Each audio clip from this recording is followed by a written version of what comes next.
мына сен жараткан кезде эмне тыңдап атсың? сол Ваңызбы? Мол дегенде тыңдамай ақ қойшы. кейде біз ол Не болду сонша молдаларды жек көресің? Олар үкіметтің адамы олар. Үкімет айт деген айтады, айтпа деген айтпайды. Қойшы, тыңдамай ақ қойшы. Өткенде үйленгеніңде некені қиып берген кім? Молда. Кім балан туылды? Азан шақырып атын қойған кім? Тағы да молда. Қай бір кезде атан қайтқан кезде сол молда емес па? Жуындырып, шайындырып, жаназасын оқыған.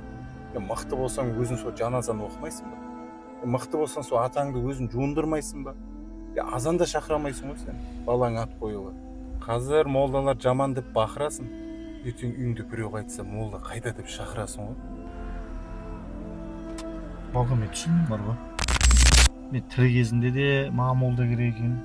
Ертең мен өлгеннен кейін де сол молданың алдына апарады екен мен. Маған керек екен ба? Кешірші, білмей қалдым бар ғой.